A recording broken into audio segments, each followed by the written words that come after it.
ನಮಸ್ಕಾರ.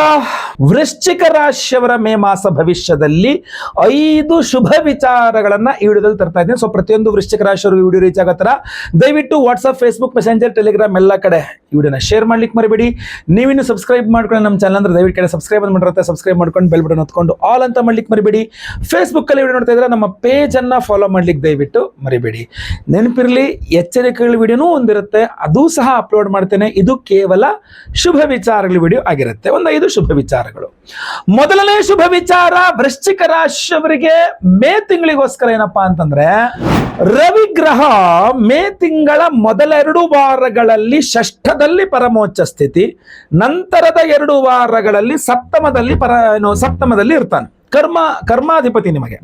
ಸೊ ಈ ವೃಶ್ಚಿಕ ರಾಶಿಯವರಿಗೆ ಉದ್ಯೋಗದ ವಿಚಾರದಲ್ಲಿ ತುಂಬಾ ಅನುಕೂಲಗಳಿದೆ.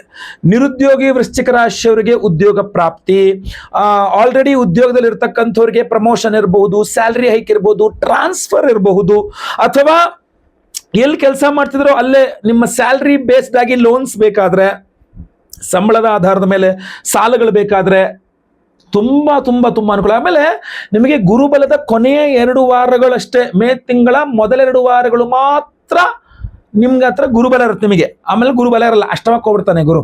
ಆ ಗುರು ಗೋಚಾರ ಫಲದ ವಿಡಿಯೋನು ಹಾಕಿದ್ದೀನಿ, ಅಪ್ಲೋಡ್ ಮಾಡಿದ್ದೀನಿ. ನೋಡಿಲ್ಲ ಅಂದ್ರೆ ವಿಡಿಯೋ ಡಿಸ್ಕ್ರಿಪ್ಷನ್ ಅಲ್ಲೋ ಅಥವಾ ನಮ್ಮ ಚಾನಲ್ ಅಲ್ಲಿ ಇರ್ತದೆ, ದಯವಿಟ್ಟು ನೋಡಿ ಗೊತ್ತಾಯ್ತಲ್ವಾ. ಇನ್ನು ಎಚ್ಚರಿಕೆ ವಿಡಿಯೋನು ಮತ್ತೆ ಹಾಕ್ತೇನೆ. ಸೊ ಈ ಒಂದು ವಿಷಯದಲ್ಲಿ ನಿಮಗೆ ಗಮನಿಸಬೇಕಾಗಿದ್ದಿಲ್ಲ ಏನಪ್ಪಾ ಅಂದ್ರೆ, ಉದ್ಯೋಗದ ವಿಚಾರದಲ್ಲಿ ತುಂಬಾ ಚೆನ್ನಾಗಿದೆ.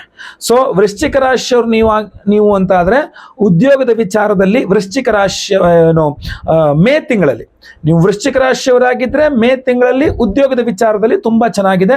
ನಿರುದ್ಯೋಗಿಗಳಿಗೆ ಉದ್ಯೋಗ ಪ್ರಾಪ್ತಿ, ಉದ್ಯೋಗಿಗಳಿಗೆ ಪ್ರಮೋಷನ್ನು, ಸ್ಯಾಲರಿ ಹೈಕು, ಸಾಲಗಳು, ಟ್ರಾನ್ಸ್ಫರು, ಎಲ್ಲ ಪ್ರಯತ್ನಗಳು ನಿಮ್ದೇನಿದೆ ಎಲ್ಲದೂ ಮಾಡಬಹುದು. ಖಂಡಿತವಾಗಿ ಒಳ್ಳೆಯದಾಗತ್ತೆ. ಅದಕ್ಕೆ ಅನುಗುಣವಾಗಿ ನಿಮಗೆ ಕರ್ಮಾಧಿಪತಿ ರವಿ ಆದ್ರಿಂದ ಸ್ವಲ್ಪ ರವಿ ಆರಾಧನೆ, ಈಶ್ವರನ ಆರಾಧನೆ ಮಾಡಬೇಕು. ರುದ್ರ ಹೋಮಾದಿಗಳು ನಾವು ಮಾಡ್ತಾ ಇದ್ದೇವೆ, ವಿಡಿಯೋ ಎಂಡಲ್ಲಿ ತಿಳಿಸ್ತೇನೆ. ವಿಶೇಷವಾದಂತಹ ರತ್ನವನ್ನು ನಿಮಗೆ ಕೊಡ್ತಾ ಇದ್ದೇವೆ, ಗುರು ಆರಾಧನೆ ಮಾಡಿ. ಯಾಕೆಂದ್ರೆ ಗುರುಬಲ ಮುಗಿದೋಗುತ್ತೆ, ನಿಮಗೆ ಗುರುವಿನ ಅನುಗ್ರಹ ಬೇಕು ಅಂತ ಹೇಳಿ ವಿಡಿಯೋ ಎಂಡರ ಬಗ್ಗೆ ತಿಳಿಸ್ತಾನೆ. ಇಲ್ಲ ಅಂದ್ರೆ ನೀವು ಪ್ರತಿ ದಿವಸ ಆದಿತ್ಯ ಹೃದಯ ಸ್ತೋತ್ರ ಪಠನೆ ಮಾಡ್ಕೊಂಡ್ರು ಅಥವಾ ರವಿ ಗ್ರಹದ ಸ್ತೋತ್ರ ಪಠನೆ ಮಾಡ್ಕೊಂಡ್ರು ಆಗತ್ತೆ. ನಿಮ್ ಕೈಯಲ್ಲಿ ಯಾವ್ದಾಗತ್ತೋ ಅದನ್ನೇ ಮಾಡಿ. ಒಳ್ಳೇದಾಗ್ಲಿ. 2ನೇ ಶುಭ ವಿಚಾರ ವೃಶ್ಚಿಕ ರಾಶಿಯವರಿಗೆ ಈ ಒಂದು ಮೇ ತಿಂಗಳಿಗೋಸ್ಕರ ಏನಪ್ಪ, ಶುಕ್ರನ ಅನುಗ್ರಹ. ಮೇ ತಿಂಗಳ ಮೊದಲ 2 ವಾರಗಳು ಮಾತ್ರ ಅದ್ಭುತವಾದ ಶುಕ್ರ ಬಲ ಇದೆ ನಿಮಗೆ. ಮೇ ತಿಂಗಳ ಮೊದಲ 2 ವಾರಗಳೇ. ಶುಕ್ರ ಯಾರು? ನಿಮಗೆ ಸಪ್ತಮಾಧಿಪತಿ, ವ್ಯಯಾಧಿಪತಿ. ಸೊ ನೀವು ವೃಶ್ಚಿಕ ರಾಶಿಯವರಾಗಿದ್ದು ವಿದೇಶಕ್ಕೆ ಹೋಗಿ ವಾಸ ಮಾಡಬೇಕು, ವಿದೇಶ ಪ್ರಯಾಣ ಮಾಡಬೇಕು, ವಿದೇಶದಲ್ಲಿ ಹೋಗಿ ಏನೇ ವಿದೇಶ ಸಂಬಂಧಿತವಾದಂತಹ ವ್ಯವಹಾರಗಳು ತುಂಬಾ ಚೆನ್ನಾಗಿ ಬರುತ್ತೆ ಮೇ ತಿಂಗಳಲ್ಲಿ. ಅಷ್ಟೇ ಅಲ್ಲ, ಬರೀ ಟೂರ್ ಹೋಗಿ ಬರಬೇಕು ಅಂದ್ರೂ ಹೋಗ್ಬಹುದು, ಅಥವಾ ಅಲ್ಲೇ ಜಾಬು ಇತ್ಯಾದಿಗಳಿಗೆ ಅಧ್ಯಯನಕ್ಕೆ ಹೋಗ್ತೀನಿ ಅಂದ್ರೂ ಆಕ್ಚುಲಿ ಅವಕಾಶಗಳಿರುತ್ತೆ. ನಾನು ದೀರ್ಘಕಾಲಿಕವಾಗಾದ್ರೂ ಹೋಗ್ಬೇಡಿ ಅಂತ ಹೇಳ್ತೀನಿ, ಯಾಕೆಂದ್ರೆ ಪಂಚಮ ಶನಿ ಬೇರೆ ಸ್ಟಾರ್ಟ್ ಆಗ್ಬಿಡುತ್ತೆ ನಮ್ಮ ದೇಶದಲ್ಲೇ ಇರಿ ನಿಮಗೆ ಅಂತ ನಾನು ತುಂಬಾ ಹೇಳ್ತೀನಿ ಅದ್ರ ಬಗ್ಗೆ. ತಾತ್ಕಾಲಿಕವಾಗಿ ಹಿಂಗೆ ಬರ್ತೀನಿ, ಮೇ ತಿಂಗಳಲ್ಲಿ ಒಂದು ಟೂರ್ ಮಾಡ್ಕೊ ಬರ್ತೀನಿ ಅನ್ನೋದ್ರೆ ನಾನು ಹೇಳ್ತಿರುವಂಥದ್ದು. ಸೊ ವಿದೇಶದ ವಿಚಾರ ಬಂದಾದ್ರೆ ಇನ್ನೊಂದು ಬಹಳ ಪ್ರಮುಖವಾದದ್ದು, ಸಪ್ತಮಾಧಿಪತಿಯಾಗಿ ಪಂಚಮದಲ್ಲಿರೋದ್ರಿಂದ ಮೇ ತಿಂಗಳ ಮೊದಲ 2 ವಾರಗಳು ನಿಮಗೊಂದು ಲಾಸ್ಟ್ ಚಾನ್ಸ್ ಇದ್ದಂಗೆ. ಅಂದ್ರೆ ಈ ಮದುವೆ ಆಗಿಲ್ಲ, ಮದುವೆಗೆ ಪ್ರಯತ್ನ ಮಾಡ್ತಿದ್ದೀವಿ ಅಂದ್ರೆ ಮೇ ತಿಂಗಳ 14ನೇ ತಾರೀಕಿನ ತನಕ ಅವಿವಾಹಿತ ವೃಶ್ಚಿಕ ರಾಶಿಯವರಿಗೆ ವಿವಾಹಕ್ಕೆ ಪ್ರಯತ್ನ ಮಾಡಲಿಕ್ಕೆ ತುಂಬಾ ಚೆನ್ನಾಗಿ ಅವಕಾಶಗಳಿದೆ. ದಯವಿಟ್ಟು ಇಂಥ ಅವಕಾಶವನ್ನು ಮಿಸ್ ಮಾಡ್ಕೊಳ್ಬೇಡಿ. ಮತ್ತೆ ಪುನಃ ನಿಮಗೆ ಗುರುಬಲ ಬರಬೇಕು ಅಂದ್ರೆ ನವೆಂಬರ್, ಡಿಸೆಂಬರ್ ಅಥವಾ ಮುಂದಿನ ವರ್ಷ, ಅಲ್ಲಿ ತನಕ ನಿಮಗೆ ಗುರುಬಲ ಇಲ್ಲ, ಮತ್ತೆ ದೀರ್ಘಕಾಲಿಕವಾಗಿ ಎಳೆದಾಡುತ್ತೆ. ಸೊ ಆದ್ರಿಂದ ಬೇಗ ನೀವು ವಿವಾಹ ಪ್ರಯತ್ನ ಮಾಡಿ. ಅಷ್ಟೇ ಅಲ್ಲ, ಮದುವೆ ಆಗಿರ್ತಕ್ಕಂಥವ್ರು ದಾಂಪತ್ಯ ಕಲಹಗಳಿದ್ರೆ ಸರಿ ಮಾಡ್ಕೊಳ್ಳೋಕ್ಕೂ ಇದು ಒಂದು ಲಾಸ್ಟ್ ಅವಕಾಶ ತರ. ಯಾಕೆಂದ್ರೆ ಗುರುಬಲ ಮುಗಿದೋಯ್ತು ಅಂದ್ರೆ ಪಂಚಮ ಶನಿ ಸಿಡಿಯಿತು ಅಂದ್ರೆ ಅದು ಗಾಯನ ದೊಡ್ಡ ಮಾಡುತ್ತೆ ಬಿಟ್ರೆ ಪರಿಹಾರ ಮಾಡಲ್ಲ.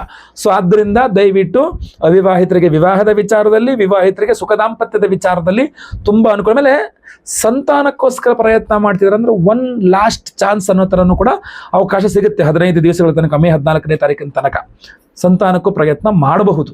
ಸೊ ಆದ್ರಿಂದ ಇದೆಲ್ಲ ರೀತಿಯಲ್ಲೂ ನಿಮಗೆ ಅನುಕೂಲವಾಗುತ್ತೆ ಶುಕ್ರನ ಬಲದಿಂದ. ದಯವಿಟ್ಟು ಇದನ್ನ ನೀವು ವ್ಯರ್ಥ ಮಾಡ್ಕೊಂಬಿಡಿ, ವೇಸ್ಟ್ ಮಾಡ್ಕೊಂಬಿಡಿ ಮೊದಲ 2 ವಾರಗಳು. ಇದಕ್ಕೆ ನಿಮ್ಗೆ ಇನ್ನೂ ಅನುಕೂಲವಾಗ್ಲಿ ಅನ್ನೋ ರೀತಿಯಲ್ಲಿ ನಾವು ರುದ್ರ ಹೋಮವನ್ನ, ಮಣಿಕರ್ಣಿಕಾ ಹೋಮ ಅಂತ ಒಂದು ವಿಶೇಷವಾದಂತಹ ಹೋಮವನ್ನು ಮಾಡ್ತಾ ಇದ್ದೇವೆ. ಅದು ವೃಶ್ಚಿಕ ರಾಶಿಯವರಿಗೆ ಅತ್ಯಂತ ಸಹಾಯ ಮಾಡ್ತಕ್ಕಂಥ ಹೋಮ ಆಗಿರ್ತದೆ. ಸೊ ಸಂಕಲ್ಪ ಸೇವೆಗೆ ಹೆಸರು ಕೊಟ್ಕೊಳ್ಬಹುದು. ಹಾಗೂ ಮಣಿಕರ್ಣಿಕಾ ಹೋಮದಲ್ಲಿ ಅಭಿಮಂತ್ರಿಸಿದ ಕನಕ ಪುಷ್ಯರಾಗವನ್ನೇ ಕೊಡ್ತಾ ಇದ್ದೆ. ವಿಡಿಯೋ ಎಂಟು ತನಕ ನೋಡಿ ನಿಮ್ಗೆ ಗೊತ್ತಾಗುತ್ತೆ. ಖಂಡಿತ ಒಳ್ಳೇದಾಗ್ಲಿ. ಮೂರನೇ ಶುಭ ವಿಚಾರ, ವೃಶ್ಚಿಕ ರಾಶಿಯವರಿಗೆ ಮೇ ತಿಂಗಳಿಗೋಸ್ಕರ ಏನಪ್ಪಾ ಅಂತಂದ್ರೆ ಆಕಸ್ಮಿಕವಾಗಿ ಒಂದು ಧನ ಪ್ರಾಪ್ತಿಯ ಯೋಗ ಫಲ ಇದೆ. ಆಕಸ್ಮಿಕವಾದ ಧನ ಪ್ರಾಪ್ತಿ ಯೋಗ ಅಂದ್ರೆ ನೀವು ಬರೋದೇ ಇಲ್ಲ ಅದು ಅಂತ ಅನ್ಕೊಂಡಿರ್ತೀರಿ, ಬಟ್ ಅನಿರೀಕ್ಷಿತವಾಗಿ ಅದು ಬಂದ್ಬಿಡತ್ತೆ. ಸೊ ಆದ್ದರಿಂದ ಅದು ಯಾವುದೇ ಕಾರಣಕ್ಕೆ ಇದು ಬರಲ್ಲ ಅನ್ಕೊಂಡಿದ್ದೆ ಗುರುಳೆ, ಬಂದ್ಬಿಡ್ತಿದ್ದು ಪುಣ್ಯ ಅಂತ. ಅದು ನಿಮಗೆ ಮೊದಲೆರಡು ವಾರಗಳಲ್ಲಿ ಮಾತ್ರ ಇದೆ ಅದು. ಸೊ ಅದರಿಂದ ನೀವೇನಾದ್ರು ಕಳ್ಕೊಂಡ ಇದಿದ್ರೆ ಅಥವಾ ನಿಮಗೆ ಬರಬೇಕಾಗಿದ್ದು ಬರ್ತಾ ಇಲ್ಲ ಅಂದ್ರೆ ಮೊದಲೆರಡು ವಾರಗಳಲ್ಲಿ ಸ್ವಲ್ಪ ಜಾಸ್ತಿ ಫೋರ್ಸ್ ಆಗಿ ಪ್ರಯತ್ನ ಮಾಡಿದ್ರೆ, ದೇವತಾರಾಧನೆ ಮಾಡ್ಕೊಂಡ್ರೆ, ಪ್ರಾರ್ಥನೆ ಮಾಡ್ಕೊಂಡ್ರೆ, ಹರಕೆ ಮಾಡ್ಕೊಂಡ್ರೆ, ಈ ದುಡ್ಡು ಬಂದ್ರೆ ನಾನು ಏನಾದ್ರು ಯಾವುದೋ ಒಂದು ದೇವಸ್ಥಾನಕ್ಕೆ ಹೋಗ್ತೀನಿ ಅಂತ ಮತ್ತೊಂದು ಇನ್ನೊಂದು ಏನೋ ಒಂದು ಪ್ರಾರ್ಥನೆ ಹರಕೆ ಮಾಡ್ಕೊಂಡ್ರೆ ಟಕ್ ಅಂತ ಅದು ವಾಪಸ್ ಬರುವ ಸಾಧ್ಯತೆ ಜಾಸ್ತಿ ಇದೆ. ಸೊ ಹಾಗೂ ಅನಿರೀಕ್ಷಿತ ನೀವು ಬರದೇ ಇಲ್ಲ ಅಂತ ಅನ್ಕೊಂಡಿದ್ದು ಕೂಡ ಬರುವ ಸಾಧ್ಯತೆ ಜಾಸ್ತಿ ಇದೆ. ಸೊ ಅದರಿಂದ ಅನಿರೀಕ್ಷಿತ ಧನಲಾಭದ ಒಂದು ಚಾನ್ಸ್ ತುಂಬ ಚೆನ್ನಾಗಿದೆ. ಸೊ ಏನಾರು ಹಂಗೆ ಬಂದರೆ ನಿಮಗೆ ಏನೋ ಬೇಕು. ಆಮೇಲೆ ಏನು ನಿಮ್ಮ ಸಾಲಗಳು ತೀರ್ಸ್ಕೊಳ್ಳಿಕ್ಕೆ ಅದನ್ನು ತುಂಬ ಚೆನ್ನಾಗಿ ಬಳಸ್ಕೊಂಡ್ರೆ ತುಂಬ ಒಳ್ಳೆಯದು ನನ್ನ ಪ್ರಕಾರ. ನೋಡಿ ಏನು ಮಾಡೋಕ್ಕಾಗತ್ತೆ ಅನ್ನುವಂಥದ್ದು ಯೋಚನೆ ಮಾಡ್ಕೊಳ್ಳಿ, ಒಳ್ಳೇದಾಗಲಿ. ನಾಲ್ಕನೇ ಶುಭ ವಿಚಾರ, ವೃಶ್ಚಿಕ ರಾಶಿಯವರಿಗೆ ಈ ಒಂದು ಮೇ ತಿಂಗಳಿಗೋಸ್ಕರ ಏನಪ್ಪಾ ಅಂದ್ರೆ ವಾಹನ ಖರೀದಿಸುವ ಯೋಗ.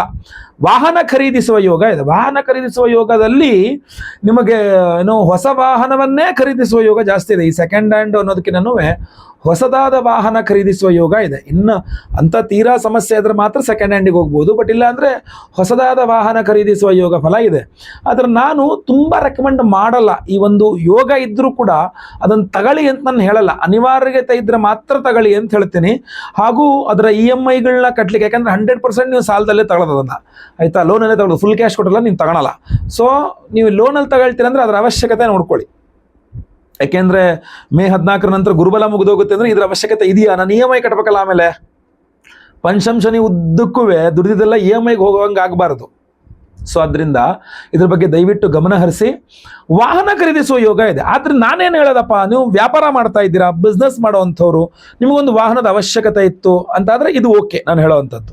ಅಥವಾ ನೀವು ನಿತ್ಯ ಜಾಬ್ ಮತ್ತೊಂದೇನಾದ್ರು ಮಾಡೋರಾದ್ರೂ ನಿಮಗೆ ನೀವು ತೆಗೆದುಕೊಳ್ಳುವ ವಾಹನ ನಿಮ್ಮ ಬಜೆಟ್ ಒಳಗಡೆ ಬಂದು ಕೂತ್ಕೊಳ್ತದೆ, ಏನೂ ತೊಂದರೆ ಇಲ್ಲ, ತಗೋಬಹುದು ಅಂದ್ರೆ ತಗೋಬಹುದು. ಆದ್ರೆ ಈಗಿರೋ ಸಮಸ್ಯೆನೇ ಬೇಕಾದಷ್ಟಾಗಿದೆ ಇದ್ರೂ ಕೂಡ ಆಸೆಗೆ ಬಿದ್ದು ಹೊಸ ವಾಹನ ಖರೀದಿ ಮಾಡಕ್ಕೆ ಹೋಗಬೇಡಿ. ಬಟ್ ಇದ್ರ ಬಗ್ಗೆ ಸ್ವಲ್ಪ ಎಚ್ಚರಿಕೆಯಿಂದಿರಿ. ಹೊಸ ವಾಹನ ಖರೀದಿಸುವ ಯೋಗ ಇದೆ. ಸ್ತ್ರೀಯರಿಗೆ ವಿಶೇಷವಾಗಿ ಒಂದು ಸ್ವಲ್ಪ ಬಂಗಾರವನ್ನು ಖರೀದಿಸುವ ಯೋಗವೂ ಇದೆ. ಸ್ತ್ರೀಯರಿಗೆ ಬಂಗಾರವನ್ನು ಖರೀದಿಸುವ ಯೋಗವೂ ಇದೆ. ಬಂಗಾರ ಕಾಸ್ಟ್ಲಿ ಆಗಿದೆ ಗೊತ್ತಿದೆ. 5 ಗ್ರಾಮ್ ತಗೊಳ್ಳೋ ಜಾಗದಲ್ಲಿ 2 ಗ್ರಾಮ್ ತಗೊಳ್ಳಿ, 2 ಗ್ರಾಮ್ ತಗೊಳ್ಳೋ ಜಾಗದಲ್ಲಿ 1 ಗ್ರಾಮ್ ತೊಗೊಬೋದು, ಗೊತ್ತಿಲ್ಲ ನನಗೆ. ಒಟ್ಟು ತೆಗೆದುಕೊಳ್ಳುವ ಯೋಗ ಅಂತೂ ಇದೆ. ಸೊ ಯೋಚನೆ ಮಾಡಿ, ಖಂಡಿತವಾಗಿ ಒಳ್ಳೇದಾಗ್ಲಿ. ಪರಿಹಾರ ದೇವತಾರಾಧನೆಗಳು ಮಾಡ್ಕೊಳ್ತಾ ಇದ್ರೆ ಸುರಕ್ಷಿತವಾಗಿರ್ತೀವಿ. ಒಳ್ಳೇದು. 5ನೇ ಶುಭ ವಿಚಾರ, ವೃಶ್ಚಿಕ ರಾಶಿಯವರಿಗೆ ಮೇ ತಿಂಗಳಿಗೋಸ್ಕರ ಏನಪ್ಪಾ ಅಂತಂದ್ರೆ ವಿವಾಹಿತ ಸ್ತ್ರೀಯರು, ವಿವಾಹಿತ ವೃಶ್ಚಿಕ ರಾಶಿಗೆ ಸ್ತ್ರೀಯರು, ಅವರ ಯಜಮಾನರ ಆರೋಗ್ಯ ತುಂಬಾ ಚೆನ್ನಾಗಾಗತ್ತೆ.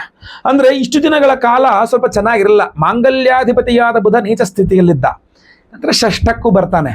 ಬಟ್ ಆದರೆ ಮಾಂಗಲ್ಯ ಸ್ಥಾನಕ್ಕೆ ಗುರು ಹೋಗ್ತಾನೆ ಅಂತಂದ್ರೆ ಮೇ ತಿಂಗಳ 3 ಹಾಗೂ 4ನೇ ವಾರ ಹಾಗೂ ಅದರಿಂದ ಆಚೆಗೆ ವಿವಾಹಿತ ವೃಶ್ಚಿಕ ರಾಶಿಯ ಸ್ತ್ರೀಯರ ಯಜಮಾನರ ಆರೋಗ್ಯ ಸರಿ ಹೋಗುತ್ತೆ.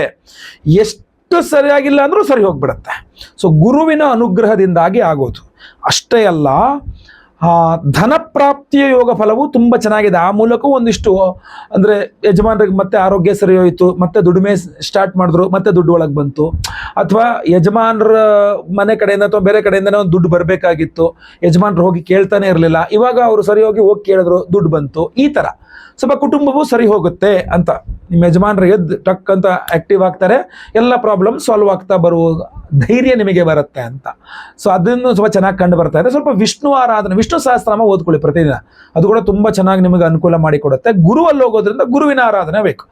ಗುರುವಿನ ವಿಶೇಷವಾದಂತಹ ಆರಾಧನೆ ವೃಶ್ಚಿಕ ರಾಶಿಯವರ ಎಲ್ಲ ಸಮಸ್ಯೆಗಳ ಪರಿಹಾರಕ್ಕೋಸ್ಕರ ನಾವು ಮಾಡ್ತಾ ಇದ್ದೇವೆ. ಅದೇನು ವಿಶೇಷ ಪರಿಹಾರ ಅಂದ್ರೆ, ಪರಿಹಾರಗಳಲ್ಲಿ ಏನಪ್ಪಾ ಅಂತಂದ್ರೆ 27ನೇ ತಾರೀಕು, ಏಪ್ರಿಲ್ 27ನೇ ತಾರೀಕು ಭಾನುವಾರದ ದಿವಸ ನಮ್ಮ ಯಾಗಶಾಲೆಯಲ್ಲಿ ನಿಮಗೆಲ್ಲ ಸಮಸ್ಯೆಗಳ ಪರಿಹಾರಕ್ಕೋಸ್ಕರವಾಗಿ ಸಹಸ್ರ ಗುರು ಶಾಂತಿ ಹೋಮ 1008 ಸಂಖ್ಯೆಯಲ್ಲಿ ಗುರುಗ್ರಹಕ್ಕೆ ವಿಶೇಷವಾದಂತಹ ಹೋಮವನ್ನ ಮಾಡ್ತಾ ಇದ್ದೇವೆ. ಪ್ರತಿಯೊಂದು ರಾಶಿಯವರ ಗುರುಗೋಚಾರ ಫಲ ಯಾಕೆಂದ್ರೆ ಮೇ 14 ಗುರು ಚೇಂಜ್ ಆಗಲಿದೆ. ಆ ಪ್ರತಿಯೊಂದು ರಾಶಿಯವರ ಗುರು ಗೋಚಾರ ಫಲದ ವಿಡಿಯೋ ಆಲ್ರೆಡಿ ಅಪ್ಲೋಡ್ ಆಗಿದೆ. ವಿಡಿಯೋ ಡಿಸ್ಕ್ರಿಪ್ಷನ್ ಅಲ್ಲಿ ಇದೆ, ದಯವಿಟ್ಟು, ಅಥವಾ ನಮ್ಮ ಚಾನಲ್ ನಲ್ಲಿ ಇರ್ತದೆ, ದಯವಿಟ್ಟು ನೋಡಿ. ಗುರು ಗೋಚಾರದ ಫಲ ನಿಮ್ಮ ರಾಶಿಗೆ ಯಾವ ರೀತಿಯಲ್ಲಿದೆ ಅಂತ ಅದರ ಆಧರಿಸಿಕೊಂಡು ಎಲ್ಲರಿಗೂ ಗುರುವಿನ ಅನುಗ್ರಹ ಸಿಗಬೇಕು ಅಂತ ನಾವು 1008 ಸಂಖ್ಯೆಯಲ್ಲಿ ಸಹಸ್ರ ಗುರು ಶಾಂತಿ ಹೋಮವನ್ನು ಮಾಡ್ತಾ ಇದ್ದೇವೆ. ಹಾಗೂ ಪ್ರಸಾದ ಸ್ವರೂಪ ಈ ವಿಶೇಷವಾದ ಒರಿಜಿನಲ್ ಯೆಲ್ಲೋ ಸಫೈರ್, ಒರಿಜಿನಲ್ ಕನಕ ಪುಷ್ಯರಾಗ ರತ್ನವನ್ನ ಪ್ರತಿಯೊಬ್ಬ ಸಂಕಲ್ಪ ಸೇವಾ ಕರ್ತೃಗಳಿಗೂ ಕೊಡ್ತಾ ಇದ್ದೇವೆ.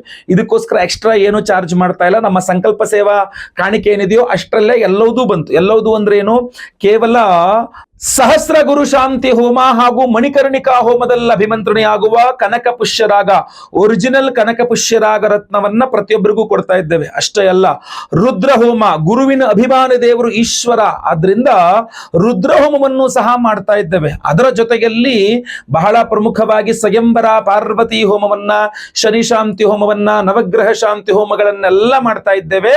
ಹಾಗೂ ಎಲ್ಲಾ ಹೋಮಗಳಲ್ಲಿ ಈ ಒರಿಜಿನಲ್ ಕನಕ ಪುಷ್ಯರಾಗ ಯೆಲ್ಲೋ ಸಫೈರ್ ರತ್ನ ಎನರ್ಜೈಸ್ ಆಗುತ್ತೆ. ಅಷ್ಟೇ ಅಲ್ಲ, ನಿಮಗೆ ನಾನು ವಿಡಿಯೋಗಳಲ್ಲಿ ಸಹ ತಿಳಿಸಿದ್ದೇನೆ ಏನಂದ್ರೆ, ತಮಿಳುನಾಡಿನ ಗುರುಸ್ಥಳಂ ಅಂತ ನವಗ್ರಹಗಳ ದೇವಸ್ಥಾನ ಇದೆ ತಮಿಳುನಾಡಲ್ಲಿ. ಪ್ರತ್ಯೇಕ